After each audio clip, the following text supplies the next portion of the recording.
This is Cruise Radio. I cruise a lot, and I always sail with travel insurance. You should, too. Get a free quote today at tripinsurance.com. Here we go.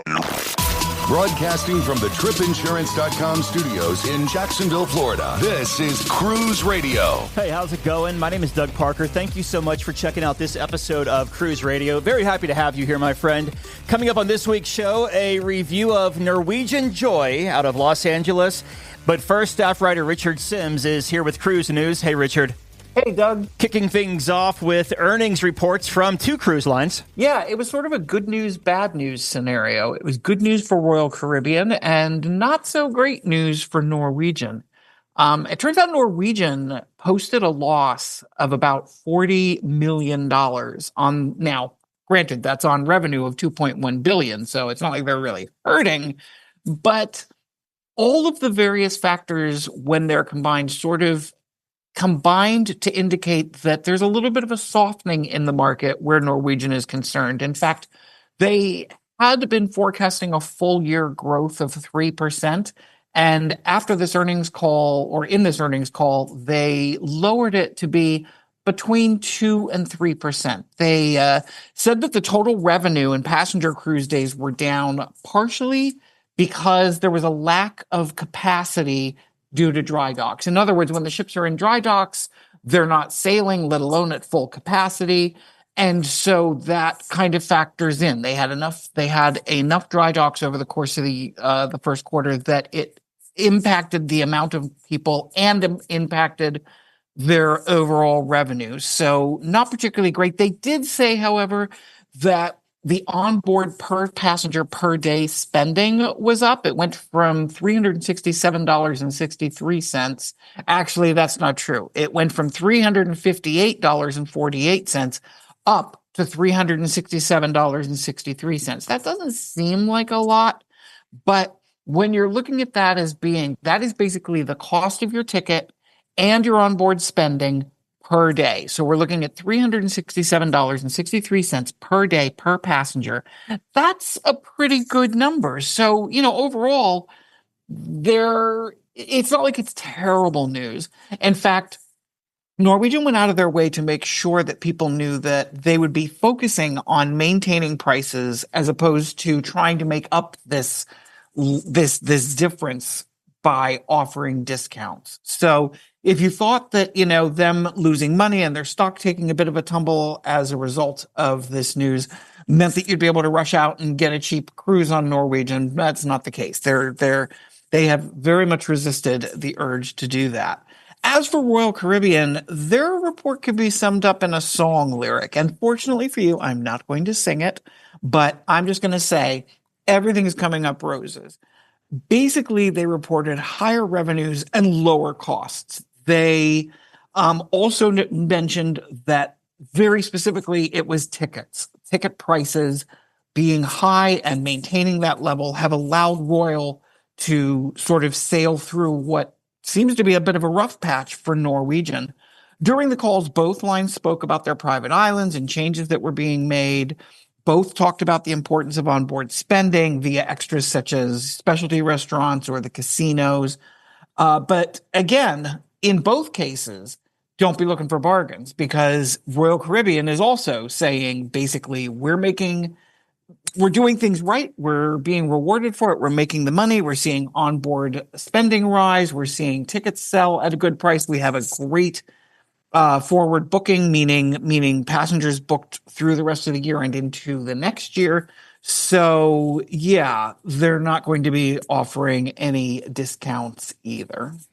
All right, and a cruise director is warning passengers about scams happening. Man, there are so many people out there trying to rip people off. I don't know about you, but I get messages every day on my phone that say things like, "Hi, Daniel, this is Joanna. Are we going out tonight?" And they, of course, want you to respond and say, "This isn't Daniel," and then you've been looped in and sucked in.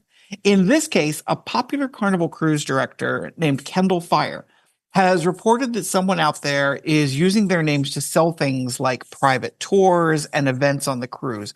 This is, of course, total bunk. It is not Kendall Fire sending these messages. And This is a pretty common scam. A lot of listeners know I'm the executive editor over at soaps.com, a site that covers daytime television. And we hear this exact same scam all the time. People go out and they create fake accounts in the names of popular soap opera stars, and then they message fans saying, hey, if you send me money, I will give you this, that, or the other thing. It's the exact same scam. You see it in every single industry. Generally speaking, if someone famous is DMing you, asking you for money, it's not real. And I'm using famous a little loosely. I mean, but honestly, you think about it, cruise directors have big followings. You think there are some names. John Heald was once a cruise director. Kendall Fire is a very well-known. Matt Mitchum used to be a very well-known. So more and more, we're seeing cruise directors develop a following and developing sort of a group of passengers who are passionately devoted to them. They will even book cruises devoted to them. So if you're one of these people who's really into a particular cruise director and you get a message from them and they're offering you some special perk if you just PayPal them some money, obviously there are certain people who are going to fall for it. But here at Cruise Radio, we believe our listeners are too smart to fall for it. So just keep your eyes open. And another Texas story, arrested for trying to bring drugs into the country. Not just drugs, a whole lot of drugs. As it turned out, the dude had something like 160 grams of heroin, fentanyl, and he also had THC vape oil. He was a 63-year-old man from Henderson, Texas. He had just come back from a cruise to Mexico. He was stopped in the Galveston terminal building. And it's worth noting this wasn't entirely random. Apparently, back in 2018, this same man was nabbed for trying to smuggle a large amount of marijuana across the border. So, fentanyl is one that we hear a lot about. It is the primary cause of overdose deaths in the United States, according to the CDC. And the Border Patrol says just 1 kilogram of fentanyl can cause up to 500,000 deaths. That's just insane how much he was carrying. So good job to the Border Patrol and Customs Department in the port of Galveston. Yeah, he was carrying 72 grams. That's enough to take 36,000 lives. So that's 36,000 lethal doses. Insane. Yeah. Insane. And one more out of Texas, a brawl at the cruise terminal. Yeah, so according to reports, this all stemmed from a beef which developed on the Carnival Jubilee's basketball court. No matter how it started, the end result was the same. Over 20 people engaged in a brawl in the cruise terminal. You know how that area where you go to get your luggage and it's all there? Apparently that's where this brawl took place. It was caught on video. As, in the world we live in now, everything is. Those involved in the brawl were identified and they were put on Carnival's no cruise list, and at least one was arrested. A Carnival spokesperson told the local media outlets, and this is a quote, "We will not tolerate such behavior. These individuals can seek other cruise lines, but they are not welcome on our ships."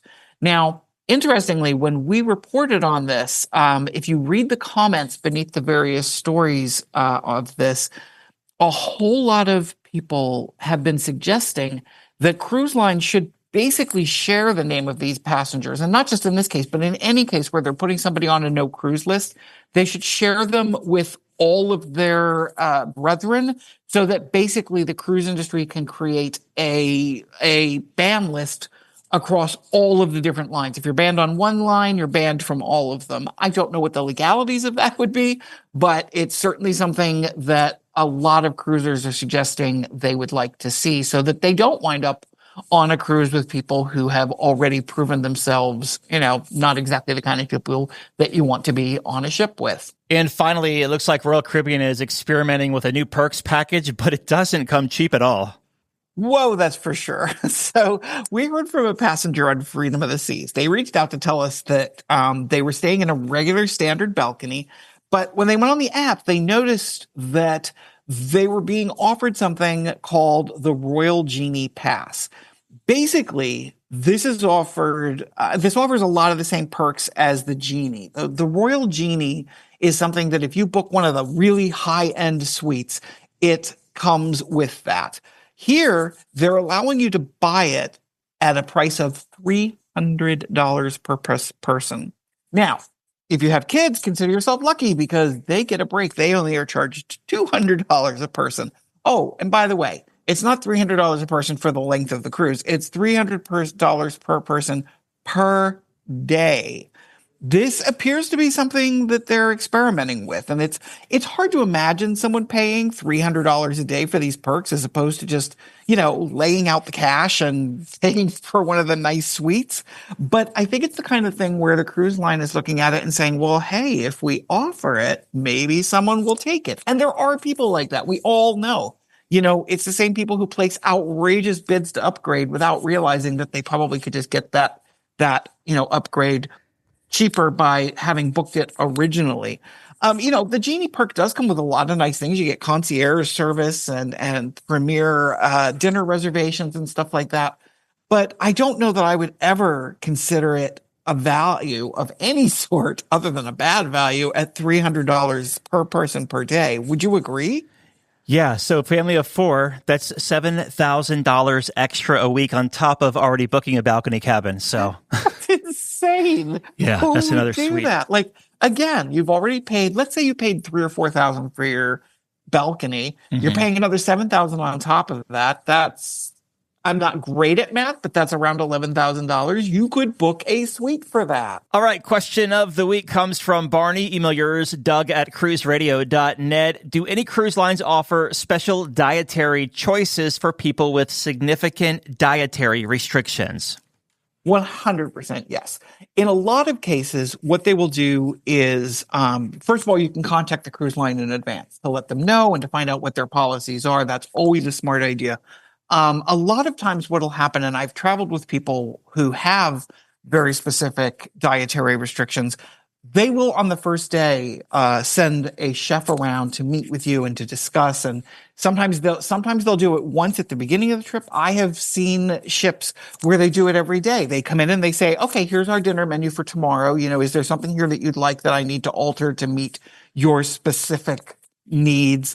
It is important to notify them in advance. That's really important because they need to be able to plan for this. They need to know, that they need to, and that they will at that point usually make plans to get together with you or to at least make sure that you are being provided with special menus that meet your dietary needs. Just in case, even if you have contacted them in advance, let's say you called them, a couple of weeks before your cruise to talk to them about this. When you get on board, still go straight to the main dining room and ask to speak to someone so that you can just make sure there weren't any communication issues. We've all had that thing. I mean, the only time I've really had it is before I went on, I think it was Merevilia, I had made arrangements. I wanted a very specific type of pillow in my room because they offered the option. So I was like, hey, why not? And when I got on board, my request had not gone through, so I had to speak to someone to get it done. Same thing with food allergies, except of course, much more important than my pillow needs. So just make sure, that you take it in your hand to sort of make sure that they know what's going on, both before you get on the ship and once you've gotten on. But whether it's, gluten-free, dairy-free, vegetarian, vegan, low sodium, kosher, they have all of these options covered. There was a time not all that long ago where it would have been more difficult, but we're a different world now. Everybody has some kind of allergy, and restaurants, including those on cruise lines, need to figure out ways to cater to them. It was right before the shutdown. I was sailing with some friends, and his wife has a really bad food allergy. And the cruise line we were sailing on, I'm not going to say it, but it was the one you just said. We were in the main dining room, and they assured her that this food was cooked a certain way, and it wasn't, and her throat closed up, and it damn near killed her. They had to take out the what's called the EpiPen, and had to reverse everything. It was so scary. I can't even stress it enough now that I've seen it firsthand too. Make sure you talk to the dietary department before you sail. On embarkation day, make sure you go to the main dining room. Before you go into the dining room, that first meal, make sure they know, because you want them to be 100% sure, because sometimes the message doesn't get passed along. even with your waiter, when you are placing your order, make sure you say, they are the kitchen or whoever is aware that I have this allergy, but I just want to make sure you're aware of it as well. You can't overstate it, not when it's something as serious as that. I can't even imagine how terrifying that was to watch somebody have that reaction. And you have that built-in thing of not only is someone that you know and care about having that reaction, but whenever there's any kind of medical emergency, I always find myself thinking, oh my God, we're in the middle of the ocean. Like I don't like to think about worst case scenarios, but that's just who I am and I do. So yeah, that would be absolutely terrifying. All right, man. Well, by the way, have an awesome time on Holland America's Koningsdam. You're going through to Southeast Alaska out of Vancouver next week. So if we don't talk to you then, we'll talk to you soon. Thank you. I can't wait to talk to you about it. The world is constantly changing. Your place for news is still the same. Online and on demand at cruiseradio.net. A big question we get at Cruise Radio is, how do I know if I need trip insurance? Simple answer. If you're getting on a plane, taking a road trip, or getting on a cruise ship, you need to have travel insurance. Hey, it's Doug Parker from my friends at tripinsurance.com. Not only does tripinsurance.com protect your vacation investment, but it also gives you peace of mind in case anything were to go wrong on your trip. How do they do it? They offer 3 different types of trip insurance policies. Good, better, and best. One policy for every vacation budget. But it doesn't just stop there. They're up to 40% lower when you shop around on other comparison sites. Plus, tripinsurance.com offers 24-hour customer support before, during, and after your trip, online claims assistance, and travel alerts to let you know what's going on at your destination. But find out for yourself. Check out tripinsurance.com. Have a tip or a lead on a news story? Let us know. Email tips@cruiseradio.net. Ben just returned from a 7-night cruise out of L.A. on Norwegian Joy, and he joins us on the line to talk about it. Welcome back, Ben. Thanks, Doug. Let's back up and get some pre-cruise thoughts. What made you want to take this 7-nighter on Joy? We are new to cruising and did Alaska twice, so we were trying to see what was next and what would be easy to do on my spring break as a teacher on the West Coast. So the Mexican Riviera was the option. Fair enough. I'm curious, though, and we'll talk about this more later, but was it a big spring break cruise, like a bunch of kids on this one? They said there were about 800 kids. I don't know if that's big or not. Not and bad. It was sold out. Okay. But there were lots of kids, but it wasn't the nightmares that I've heard on other episodes or read about. That the kids were pretty well behaved for the most part. And it also wasn't a lot of like college kids on spring break either. It was either little kids and families or more of the retired set, I would say. All right. You make your way down from Seattle to LA. Any pre-cruise time before boarding? Yeah, we got into LA a day early and went to the beach, tried to avoid, there was a car race on the beach, which I'm sure all your listeners are saying what it was called out loud, but I don't remember what it was. So you make your way there to the cruise port then for embarkation day. Yeah. So how was the embarkation and how long did it take from the curb to the ship? Right. So we had the earliest check-in time, which was 9:30. We got there at 8:40 and of course waited. And they started the check-in at about 9:40 and we waited, and group 1 didn't start boarding until 11:45. So it was a pretty lengthy wait. And the reason they were saying was there was some problem with customs and folks getting off the ship. Gotcha. So you're on board Norwegian Joy. It's kind of familiar because of Norwegian Bliss a little bit here. So what were your first impressions walking on Joy? It's a nice ship. It is pretty much the same as the Bliss. There are a couple of big differences in that it was, I guess, built originally for the Asian market. So the pool deck is odd. The pool is kind of off to the corner, and then there's a huge space in the middle that they filled with the deck chairs. It's pretty, I would say, it sort of, in one of its most recent dry docks, turned into millennial beige. Mm-hmm. So like the local pub was just all beige and bleached, books and things. So it was nice, but it I think I liked the pub on the Bliss better. It was more of a sports bar feel, and had a little more of an identity. And more of the spaces on the Joy felt kind of generic to me. But it was still very nice, very clean, good ship. So you make your way to your stateroom. What kind of stateroom did you book for this 7-nighter, and how was it through your voyage? Yeah, we had a balcony up on deck 15. It was actually one of the balconies that they just added a year ago. They took out about a third of the observation lounge, and so we ended up in one of those new balconies. So it was pretty new, very clean, lots of outlets, lots of storage, and obviously right next to the observation lounge, which was nice. Is that a typical balcony stateroom, or because they added it later and retrofitted it, did it have like a larger balcony or anything? Nope. It was just like the balcony we had on the Bliss a couple of sailings ago. It was a BA category, so it wasn't a suite or anything special, but it was a desirable balcony location, I guess. I'm curious, because of them kind of modifying the observation lounge, did you notice they used to have 2 Starbucks on that ship, one down and one up on the observation? Do they still have the one on the observation lounge? They do. Mm-hmm. And I preferred the lounge on the Bliss better. They had the bar more as a central destination in that lounge, whereas on the Joy, there's the Starbucks, and then right next to it on the other side is the bar. And there was less of a central gathering point, and they didn't have an area for entertainment either. So on the Bliss, there was more of a stage for live music and things. So nice. I don't know if it's because we were in a warm weather cruise, so the observation lounge was less popular, or if it was the layout that made it a little less enticing for folks to go to. But it was not a very full observation lounge. Okay.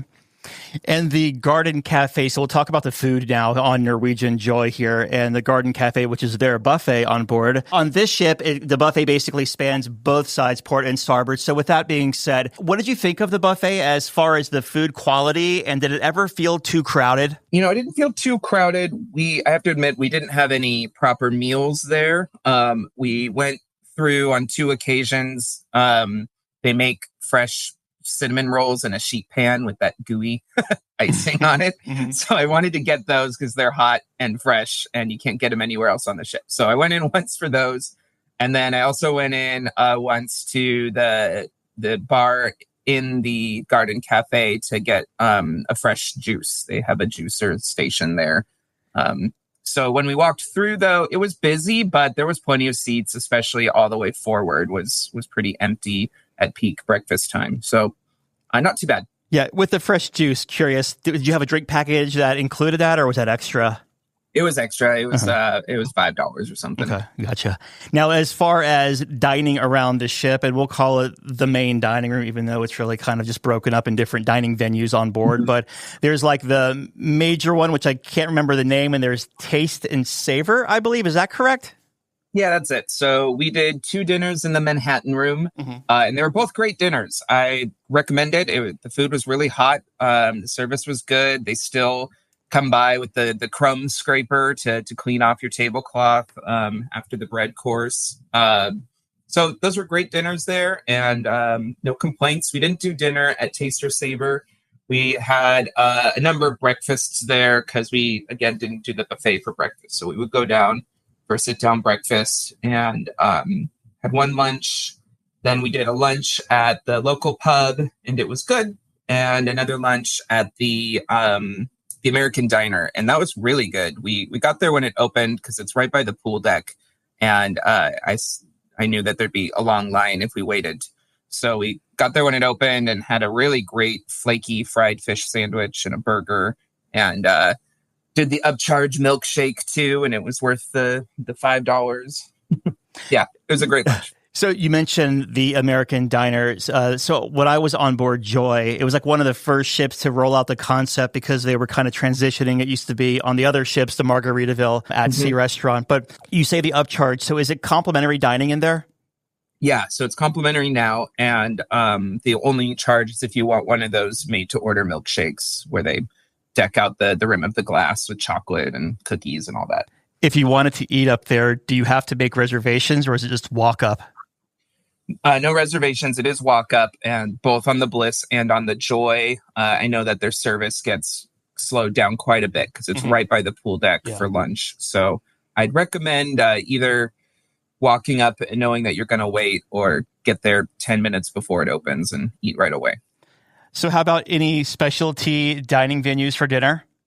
Yeah, we did a bunch of them. So we started with the Italian restaurant La Cucina, and service was a little clunky. I don't know if that's because we were seated outside on the promenade, deck 8, but friendly servers. It took a little longer to get things to us, but the food itself was really terrific. And I did a pizza because everyone's talking about pizza on cruise ships. So I thought, well, what's the deal? So I ordered one of their, stone oven pizzas, and it was great. It was a good dinner. Then after La Cucina, we did Cagney's for the steakhouse. And again, it was fine. It was very good. Steak was cooked just right. Service was good. Did the 3,000 layer chocolate cake. And that was a really great meal. I don't think I would recommend going more than once. And if you had to miss it, I don't think you're missing anything life-changing. But it was a very solid steakhouse dinner. Sides were all really good. So was dessert. Then we did the French restaurant, which has been our favorite on the Bliss. And it lived up on the Joy as well. And we... On two of the meals, we were seated nearby some couples who were definitely not having a good time with each other. So that sort of brought down the vibe a little bit. I felt bad for them, but they just ate in silence the whole time. So it was kind of awkward. But we enjoyed the food, and the servers were really great there. Let's see. The teppanyaki restaurant was fine. That was the other one where there were some grumpy people. And that one, you're really eating with a bunch of strangers. So it kind of seems like the experience really depends on luck of the draw and who's at your table. But we enjoyed ourselves, and there were some kids at one bay over who were having the time of their lives. So the chefs played off them really well, and it was a good meal. And then actually our favorite is the Food Republic, and it was also an awesome restaurant on the Bliss too. Food Republic, it's like an Asian fusion place. So their sushi was awesome. So was their pho soup. It was a great dinner. There's also yeah, it sounds like it. 4 of them. So was all of those included with the balcony, like the More at Sea package? So 3 out of I think it was 5 in this one. Oh, whatever. So yeah, 3 of them were included, and then we got a gift package that included 1 meal at Cagney's and 1 meal at Le Bistro. And honestly, with the price bump in More at Sea, if you're one to go out to eat at specialty dining and also do something at the spa, take a look at those gift packages, because it was less than the cost of eating 2 meals at those 2 restaurants. So we actually saved money, and we got a whole bunch of other stuff in that package. Wow, that's good to know. And then the where Food Republic is, what is that bar called that's right there across the hall from it? That's like, is it a beer hall kind of? Yeah, the District Brew House. Yes. Did you spend any time in there? We walked through. They have some table games. We were looking for live music, and we didn't time it right, so we didn't stay there. But it's a cool spot, and it was very comfortable. All right, well, let's talk about entertainment on this 7-night cruise. How did it stack up for y'all? It's interesting because the first cruise I did on Norwegian, they did 2 full-length Broadway musicals with live orchestra on stage, full costumes, set changes, all of it. And so they've really pared things back on the cruises we've done since. So I guess on the Joy, they used to have Footloose as the main show, and then the secondary show was this thing they called Elements that they created. And so now they're putting Elements as the main attraction. And it's a Cirque du Soleil type show. I don't know if you saw it when you were on the Joy. It's the same. I think you could tell that it's from an era where they actually invested our our cruise fare in the entertainment, because they go all out with the smoke and the snow machines and real scenery still, aerialists and magic. It was a good show, but it wasn't like going to the theater for a story necessarily. Mm-hmm. But we didn't have a bad time at Elements. I just was left wanting more. Gotcha. And then the secondary show is this 1980s Broadway review, where they took the 4 singers from Elements and gave them their own show. And I felt really bad for the singers. They were a pretty talented group, but the audience was just hemorrhaging throughout. So I'm a theater teacher. I can be a little critical, but I could see what they were trying to do with saving the money. But you would think if this is a 1980s musical theater show, you would probably guess there'd be Cats or Phantom of the Opera or 42nd Street or a Chorus Line. And instead, the most famous show they had in there was Les Mis, which I expected. And then it was a lot of obscure titles that I think most audiences wouldn't connect with at all, like Chess and Best Little Whorehouse in Texas and La Cage aux Folles. So it was kind of a mess. And there wasn't even, they didn't use the big LED screen behind them. So it was really just these 4 kids and a couple stools, no live piano or anything. So I felt bad for them because a lot of the audience was leaving pretty much from the beginning. Yeah. As far as like comedy shows or music around the ship outside of the theater, what did you think? Comedian we saw was great. We went to the 18 and up set he did, and it was great. I got there a little early, for the comedy venue. It seems a little small, but I also prefer that. They also do shows in the main stage theater, but I don't know, if you're going to go to a comedy show, you kind of want that up close experience. So he was really entertaining. They had a magician who was great. His show is in the main theater, and they only did it once, so it was standing room only. But great show. Kids loved it. The audience was really engaged. The aerialists from Elements did their own show, and it was very good. And then they also had a juggler on board, and his show was fine. It was something to do. Being a spring break cruise, how were the sea days with crowds and congestion? Did you check out by the pool or the drop slide, the go-kart track out back? Yeah, so we had 3 sea days, and I thought we would try out the Vibe Beach Club upsell that Norwegian does on some of their ships. So the Vibe area was, you have to pay for it in advance. And they said they have something like 250 loungers up there, but they only sell 180 tickets to it or passes for the week. So you can always have a lounger, and it was very quiet. You have your own bar, couple hot tubs, and it was really fun. We met a lot of other people there, and it definitely worth the money. The folks who didn't have that also had a great vacation. It seemed like the pool deck was very busy, very crowded. The kids were overrunning the hot tubs. And they moved the smoking section to be right next to the main pool deck, hot tubs and bar. So it was very smoky walking past there, and it was right by the kids' pool too. So I was kind of puzzled with that. On the Bliss, they had it in the adult Spice H2O pool area, but they moved it to the main deck. But yeah, people seem to be having a good time. And I actually went to the library on the first day and checked out a book and read it, because we had so much sea day times, and I enjoyed doing that. It was a very relaxing cruise experience for us. I did do the drop water slide. Nice. And it was good. It was a good thrill. Didn't do the race cars on this one. Kind of a one and done experience. And I see why on the newest ship, they went with something that has a little more repeat value. But it was a great 3 days at sea. Would you say that if you're of age and you don't like being around a ton of people, the Vibe is a good value for what you pay for it? 100%. Yeah. It was worth every penny to know that you're always going to have a lounger. And the loungers are really posh, cushioned, extra pillows. They chill the beach towels there. So you have chilled towels.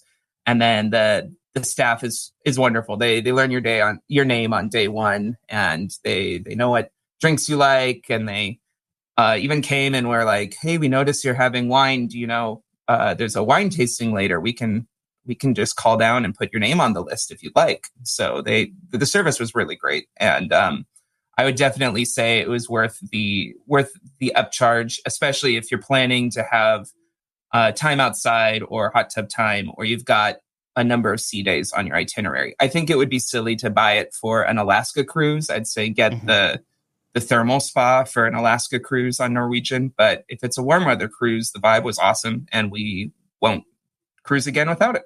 Did you do thermal on this one? We walked through it. We did not do it on this one, just because it was a little much to do that and the vibe, I think. But they did have us lay down on the new loungers, because the thermal spa on the Joy is brand new as well. I think they overhauled it about a year ago. Yeah. So there's way more of those heated loungers, and they were actually really comfortable, more comfortable than the older ones on the Bliss. But they don't have the big pool with the jets like they do on the Bliss. So that's what we liked the most about that thermal spa. With the casino and the smoke situation, does this one have the smoking room and everything else is non-smoking? Yeah, they do. And I think on the Joy, it's right next to a major thoroughfare, whereas on the Bliss, it was more tucked off to the side. So I noticed more smoke walking past. It didn't stink up the entire deck or atrium or anything like that, but I appreciated that it was a separated area, but it was a little more smoky than on the Bliss. All right, so you leave LA. Let's talk about your ports of call. What was your first port? And give us a highlight from there. So the first port was Cabo, and it's a tender port. And we had an excursion through the cruise line, the luxury day sailboat and snorkel. And, because we had the ticket through the cruise line, the excursion, they said you can just go down and board any tender. But I was like, I think we should get there early. I just have a feeling. And it was a mess. We were in port with another ship, I think a Carnival ship. And so eventually the word was that all of the tenders were going to the Carnival ship. And it was about a 2-hour delay to get off the boat in Cabo. And there were a lot of very unhappy people all over the ship that day. And I felt bad for the staff because they didn't have a lot of information. But they did their best, and they eventually started prioritizing people who had excursion tickets. Didn't ruin the vacation or anything, but we did sit in the theater for about 2 hours. And then as soon as we arrived, we got in our excursion meetup spot, and we were right on there. So we didn't get any time to wander around in Cabo. But I would recommend the Cabo Adventures, I think is the name of the company. And their sailboat day was really great. Had great snacks and drinks included. And it was a beautiful day. Nice. That's good to hear. So after Cabo, what was your next port? Up next was Mazatlan, and we booked the Sierra Madre Country Tour. So it was a bus that took us to a bunch of really cool towns, some of them hundreds of years old. And we kind of saw what small town mountain living was like in Mazatlan. We went to a brickyard where they've been making bricks the same way for hundreds and hundreds and hundreds of years. And we stopped off, and our tour guide was awesome. She was like, this isn't on the itinerary, but I know that they're making fresh tortillas here today. So she jumped off the bus and came back with a big stack of fresh tortillas and some fresh cheese and passed those around. So that was kind of fun. And then we went to another town where they were making tiles, and we got to see how the tiles are made and designed. And you can buy that one if you want. It's like $3 US for a tile. So of course we got that. And then eventually we ended up in a village way up in the mountains that was an old mining town. And the downtown area is spotless and beautiful, brightly colored buildings, but it's completely empty except for this restaurant. All the folks who live in that town have moved out of the downtown core. And so the government keeps it preserved for tours. So it was kind of a ghost town, which was really unique. But they had a big, beautiful old cathedral, and the lunch was really great. So that was our day in Mazatlan. And we got back on the ship right after that because we were pretty tired. It's about a 6 or 7 hour excursion. And then what did you have? Just one more port after that? Yeah, after that was Puerto Vallarta. And we didn't have anything planned for that day, so we got off, took a taxi to the main boardwalk, had lunch, walked around, and just enjoyed the street performers and the views from the beach. For someone who's never been down to the Mexican Riviera, did you find walking around Puerto Vallarta and Mazatlan safe? Yeah, very much so. Yeah.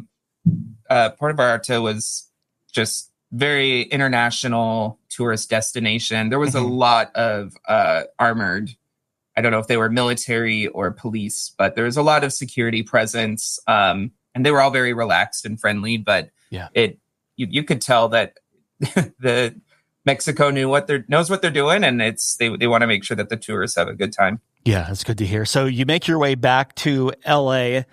Decent weather on your sea days heading back? It was kind of cold and windy heading back. They actually closed the Vibe. So that's something to know about. There's a chance that if it's too windy up there, they will close it.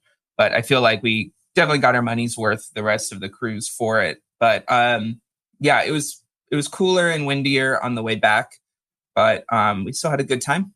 And you make your way back to LA. How was your debark process? It was really slick. So we got airport transfers with the cruise line. They were about $50 total. The taxi flat rate was $65, so we saved a little money that way. And I also checked for rideshare, and it was going for about the same as the taxis. Our group was called down, I think, at about 9 a.m. So we just slept in, had breakfast on the ship, waited our turn, and we didn't leave our luggage out the night before. The desk said you can with that group, or you can just carry it off yourselves. So we thought we would do that, and it was fine. So we were on the bus within a half hour. They did the facial recognition to do the what's it called? Customs. And then it took the bus about a little less than 15 minutes to get everybody on and get everybody's suitcases on. And then we rolled right out. Got to the airport, I think, about a half hour after that. Traffic wasn't too bad. And it took a little longer. I guess that's the drawback with the less expensive shuttle option is, of course, it has to stop at every terminal before it gets to yours. So it took a little longer, but we had a pretty late flight out of LA. So it was a painless experience. It was much smoother getting off the ship for us than it was apparently for the cruise ahead of us. You were talking about the outside area, Vibe being closed one day. Is that prorated at all when that happens? It wasn't. I went back and checked, and the fine print does say there's no refunds, and hence it could be closed. So, gotcha. I think if it had been closed every day, I would have caused a fuss. But I didn't necessarily want to sit in the wind anyway. So, true. It is what it is, right? Any first-time tips to offer someone either sailing the Mexican Riviera or Norwegian Joy? I think it was a great vacation. I'd say people should go for it. Norwegian does a really good job with their activities on sea days in particular, and the food was really good consistently in all the restaurants. Tips, I would say, do pick your cabin location. I think on this class of ships, higher has served us well, closer to the observation lounge and the Vibe. So a higher up deck for us. And then take a look at those gift packages. Ours had those 2 dinners, couples massage, and then a whole bunch of other goodies and things delivered to your room. We got photos included. And it was, like I said, less than the cost of going to those dinners and having a massage for one. So if you're going to eat out and go to the spa, take a look at those. I'm trying to think, were you talking about the gift packages on your Bliss cruise too? Yeah, I was. Okay, that's right. That's where I've heard it before. That's what it was. Yeah. Well, looking back here, what was the biggest highlight of this cruise for y'all? I think our excursion in Mazatlan was a huge highlight, just to see the country and those towns and see how people live. And everyone was really friendly, and the towns are gorgeous. The drive to the mountains was really beautiful. And then the other highlight would be the making friends in the Vibe Beach Club, and meeting people at the social programming in the evening. And hey, want to join us for dinner? Sure, we're going to Food Republic. So meeting friends and just relaxing. Did you find that the value was there for the price you paid of the cruise? I would say so. Yeah. Yeah. And we booked this in August, and the price dropped about $200 or $300 each. So I contacted our Norwegian rep, and she did a price adjustment for us. So that's worth checking back if you book early. Yeah. But it was definitely worth it. Well, in closing here, Ben, your final thoughts of Norwegian Joy. It's a great, perfectly good ship. I would say I know Joy right now for the next couple years is sailing to Alaska, along with the Bliss and the Encore. I haven't done the Encore, but I would say between the two ships, the Bliss is a little better suited for Alaska because the observation lounge is a little more welcoming with their bar and the entertainment up there. And the thermal spa in the Bliss does have a few more amenities. So I would prefer that ship over the Joy, but it was still a great cruise. Yeah, the observation lounge, since they did hack into it and put some more staterooms and stuff up there, compared to the Bliss, is it significantly smaller? Well, they did the same thing on the Bliss, and I think they're going to do it on the Encore too. Okay, gotcha. So it's kind of moot, but it is about a third of it on one side, on the port side, are now cabins. Okay, and it seemed like they just smushed all the furniture over to the other side. So I'm not sure. It did feel smaller, but also on the sailing, it wasn't nearly as crowded as it was on an Alaska sailing. All right. We've been talking with Ben about his 7-night cruise on Norwegian Joy. Always good talking to you, my friend. And thank you for sharing this vacation with us. I appreciate it, Doug. Thank you. All right, Dougie, let's see what we got for you, buddy. Cruise Radio is produced at the tripinsurance.com studios in Jacksonville, Florida. Get cruise news, ship reviews, and money-saving tips every Thursday on Cruise Radio. If you've enjoyed this episode, please subscribe to the show. If you want to help spread the word, give Cruise Radio a 5-star review. Find Cruise Radio where you listen to your favorite podcast or online at cruiseradio.net. I'm your announcer,